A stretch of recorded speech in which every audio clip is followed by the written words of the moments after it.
Sir నమస్కారం sir. నమస్తే అండి. సార్ హిట్ సిరీస్‌లో భాగంగా ఇప్పుడు మూడవ సినిమా రాబోతుంది సార్ 'హిట్ 3' అని చెప్పేసి. సో మొదట మనకు తెలుసు 'విశ్వక్సేన' తర్వాత 'అడవిశేషి' ఇప్పుడు 'నాని' గారు 'హిట్ 3'లో కనిపించబోతున్నారు. మరి 'హిట్ 3'కి సంబంధించిన ట్రైలర్ రిలీజ్ అయిపోయింది. ఆల్రెడీ రిలీజ్ డేట్ కూడా మే 1 అని చెప్పేసారు. మరి ట్రైలర్ మీకెలా అనిపించింది? మీ రివ్యూ ఏంటి సార్ ఈ ట్రైలర్ పైన? అంటే ఒక యాటిట్యూడ్‌తో క్యారెక్టర్ డిజైన్ చేయటం అనే పద్ధతి సందీప్ రెడ్డితో మొదలైంది. హ్మ్. అది కాప్ అయితే ఎలా ఉంటుంది అన్నది ఈ సినిమాలో అడాప్షన్ లాగా కనిపించింది నాకు. ఓకే. ఇందులో టోటల్‌గా ఒక యాటిట్యూడ్‌తో ఉండేటువంటి ఒక కాప్ క్యారెక్టర్‌లో నాని కనిపించబోతున్నాడు అనేది రకరకాలుగా అర్థం చేయించే ప్రయత్నం చేశాడు డైరెక్టర్ గారు శైలేష్ కొలను. అలాగే కొంచెం వైలెంట్‌గా కూడా కనిపిస్తున్నాడు. డైలాగ్‌లో కూడా చాలా ఇంటెన్సిటీ ఉంది. ఆయన ఒక డైలాగ్ ఉంది దీనిలో. ఆ డైలాగ్ ఏంటంటే, క్రిమినల్ అనేవాడు ఉంటే 10 అడుగులు సరిలో ఉండాలి, లేకపోతే 6 అడుగులు గోతిలో ఉండాలి అన్న పద్ధతిలో ఏదో చెప్పాడు ఆయన. హ్మ్. భూమి లోపల ఉండాలి అంటే చంపేసి పాతేయాలి, లేదంటే కనుక సరిలో ఉండాలి, క్రిమినల్ బయట ఉండకూడదు అని. అది కొంచెం ఓవర్ స్టేట్మెంటే. యాటిట్యూడ్‌కి సంబంధించినటువంటి ఎస్టాబ్లిష్మెంట్‌లో భాగంగా ఇలాంటి డైలాగులు చాలా పెట్టారు.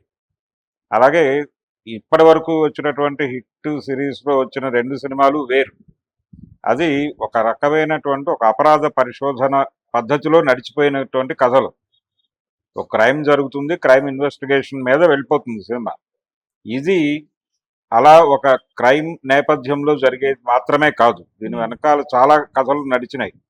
అంటే 3, 4 లేయర్స్‌లో కథ నడుస్తోందనేది అర్థమవుతుంది. కాబట్టి ఇది ఒక కంప్లీట్ మూవీగానే చూడాలి. ఇప్పటివరకు వచ్చిన హిట్లు వేరు, ఇది వేరు. ఇది టోటల్‌గా డిఫరెంట్ సినిమా కంపారిటివ్‌గా వాటితో పోలిస్తే. ఎందుకు డిఫరెంట్ అంటే నాని ఉన్నాడు ఈ సినిమాలో. కాబట్టి దీని స్థాయి పెరిగింది. పాన్ ఇండియా లెవెల్‌కి వెళ్ళారు. పాన్ ఇండియా లెవెల్‌కి వెళ్ళిన తర్వాత బడ్జెట్‌కు సంబంధించిన రిస్ట్రిక్షన్స్ కూడా లేవు వీళ్ళకి. దాంతో శైలేష్ కొలను కొంచెం విస్తారంగా ఆలోచించి ఒక ప్లాన్ చేశాడు ఈ సినిమాని. ఆ డిజైన్ కనిపిస్తుంది ఈ ట్రైలర్‌లో. అందులో భాగంగానే ఆయన చాలా అంటే దీనిలో కూడా ఎక్కడో ఒక ఇస్లామిక్ టెర్రరిజం తాలూకా ఇంపాక్ట్ కూడా కనిపించింది. హ్మ్. దాంతోపాటు చైల్డ్ అబ్యూజ్ అనేది ఈ మధ్యకాలంలో మనం చూస్తున్నాం. క్రిమినల్‌గా ఆ ఏరియాలో జరుగుతున్నటువంటి క్రైమ్స్ చూసాం మనం. వాటి ప్రస్తావన కూడా ఉంది. ఇలా రకరకాల లేయర్స్‌లో కథ నడుస్తోంది.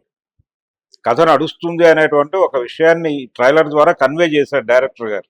ఈ ట్రైలర్ ద్వారా చాలా లేయర్స్ ఉన్నాయి ఈ కథలో అనే విషయాన్ని కన్వే చేశాడు. అలాగే ఇంకో డైలాగ్ ఉంది దీనిలో. అంటే నీ పేరేమిటి, నువ్వు అర్జునా సర్కారా అని అడుగుతుంది ఆవిడ హీరోయిన్. అడిగినప్పుడు ఈయన సమాధానం, నేను నా వాళ్ళతో ఉంటే అర్జున్ని, వీళ్ళ దుర్మార్గులతో ఉంటే సర్కార్ని అన్న పద్ధతిలో ఒక డైలాగ్. అంటే క్రిమినల్స్ని ఏరివేయాలి అనేటువంటి విపరీతమైన తాపత్రయంతో ఉండేటువంటి ఒక పోలీస్ హీరో క్యారెక్టర్. కానీ క్రైమ్ అనేది జీవితంలో భాగంగా మారిపోతున్నటువంటి ఒక సందర్భము సమాజంలో మనం ఉన్నాం. క్రైమ్ అనేది అంటే అసలు క్రైమ్ అనేది ఉండకూడదు సమాజంలో అన్నట్టుగా ఇలాంటి క్యారెక్టర్లతో మాట్లాడిస్తారు. ఇలాంటి కాప్ సినిమాలు చాలా చూసాం మనం గతంలో. ఓకే. ఈ సినిమాల్లో చాలా సీరియస్గా నేను క్రైమ్ని ఎలిమినేట్ చేయడానికి వచ్చాను ఈ ఫీల్డ్లోకి అన్నట్టు మాట్లాడతారు. కానీ సమాజంలో ప్రతి అణువణువున క్రైమ్ ఉంది అనేటువంటి ఒక క్రైమ్ జ్ఞానం ఉండాలి. అలాగే దీనికి సంబంధించి ఒక భగవద్గీత దాని తాలూకా ఇన్ఫ్లుయెన్స్ కూడా ఈ కథలోకి తీసుకొచ్చాడు త్రూ చాగంటి కోటేశ్వరరావు గారు. హ్మ్. ఆయన ప్రవచనం నేపథ్యంలో ఈయన యాక్షన్ సన్నివేశాల కల్పన జరిగింది. అంటే ధర్మం గాడి తప్పినప్పుడల్లా భగవంతుడు అవతరిస్తాడు అనేది కాన్సెప్ట్. తన భక్తుల్ని కాపాడటానికి అంటే గజేంద్ర మోక్షం లాంటి సందర్భంలో మహావిష్ణువు ఆ గజేంద్రుడిని కాపాడటానికి సిరికింజప్పడు అని చెప్పి ఒక పద్యం ఉంది భాగవతంలో. ఆ సిరికింజప్పడు అంటే అసలు ఎవరికి చెప్పడు, అలా ఉన్నవాడు ఉన్నట్టుగా లేచి వెళ్ళిపోతాడు. అంటే తన వారిని కాపాడటానికి, ఒక ప్రాణమైనా కాపాడటానికి భగవంతుడు ఎంత కసరత్తు చేస్తాడు, ఎంత కష్టపడతాడు అనేది సామాన్యులకు అర్థం కాదు. కానీ చాలా కష్టం ఉంటుంది దానిలో. ఆయన ఎట్టి పరిస్థితుల్లోనూ ఆ ప్రాణాన్ని కాపాడే ప్రయత్నం చేస్తాడు అని, కాపాడి తీరతాడు అని చెప్పి నిర్ధారిస్తూ ఆ నేపథ్యంలో ఒక ప్రవచనం నడుస్తుంది. ఈయన ఒక ప్రాణాన్ని కాపాడటానికి జరిగే ప్రయాణంలో దాన్ని వాడారు. అంటే కొంచెం ఫిలసాఫికల్ అవుట్లుక్ కూడా ఉంది మాకనే చెప్పే ప్రయత్నం కొంత మేధో ప్రదర్శన చేశారు అక్కడ. బానే ఉంది. కానీ ఇది ఈ లెవెల్లో ఇది ప్రదర్శించిన వాళ్ళు క్రైమ్ అనేది విశ్వవ్యాపితం అయిపోయింది అనే దాన్ని కూడా ఎక్కడో చోట మాట్లాడాలి కదా. అది మాట్లాడకుండా ఇంటర్నల్గా బిహేవియరల్ క్రైమ్ చాలా ఉంటుంది జీవితాల్లో.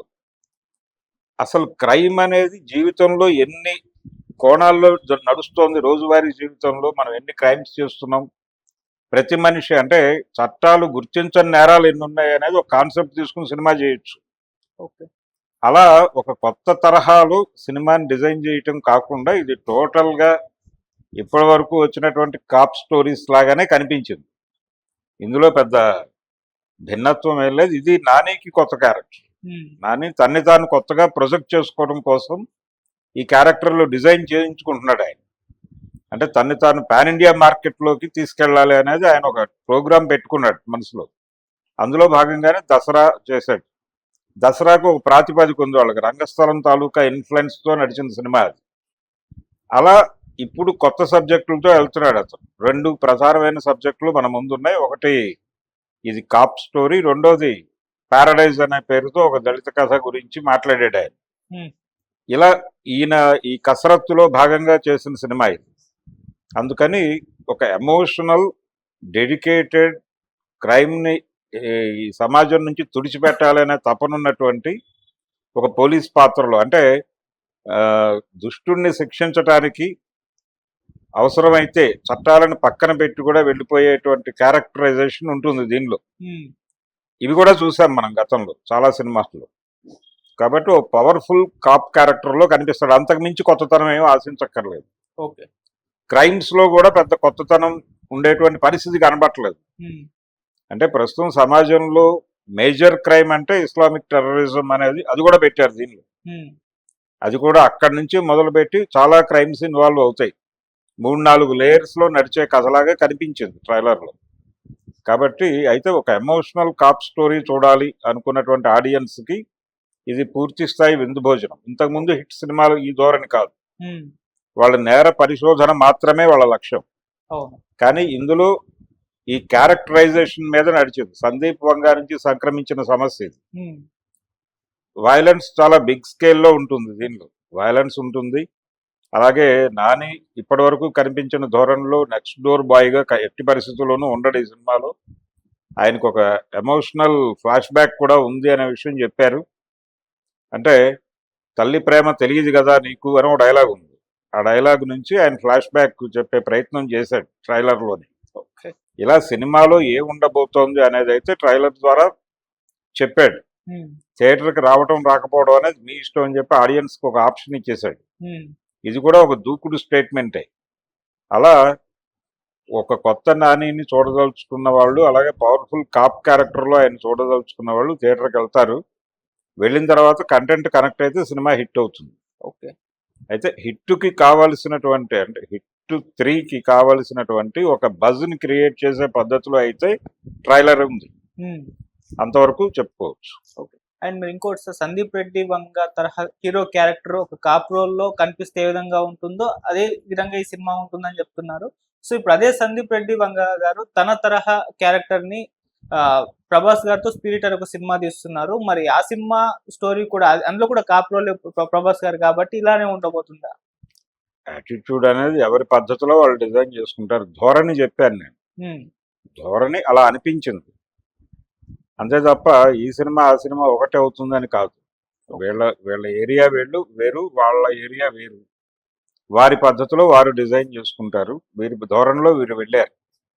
కానీ వీళ్ళు వెళుతున్నటువంటి ధోరణిలో వారి ప్రభావం కనిపించింది. అంటే క్యారెక్టరైజేషన్ అనేదే ప్రధానం. యాటిట్యూడ్ క్యారెక్టరైజేషన్ మీదే కథ అనేది ఉండదు విడిగా. కథ అనేది మిథ్య అనేటువంటి ఒక వాతావరణం ఉంది ఆయనకి, సందీప్ గారికి. క్యారెక్టరైజేషన్ మీద ఎక్కువ శ్రద్ధ పెడితే అది దానిలో కథ ఆటోమేటిక్గా వర్కౌట్ అవుతుంది అనేది ఆయన లాజిక్. ఆ లాజిక్ని ఏదో మేరకు ఫాలో అయ్యారు. అది కనిపించింది తెర మీద, ట్రైలర్లో కనిపించింది ఆ ధోరణి. ఓకే అందుకని ఆ మాట అనాల్సి వచ్చింది. Okay sir, thank you so much. Thank you.